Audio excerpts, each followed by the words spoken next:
কি সুন্দর ওয়েদার। এই আজকে আমি আর মৌসুমীদি কলেজ যাচ্ছি, তাকাও। এই দেখো কি সুন্দর ওয়েদার।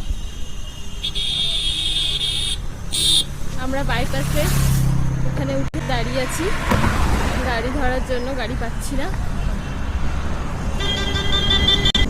দেখি একটা টোটো আসছে, যায় কিনা। আমরা টোটো পেয়ে গেছি।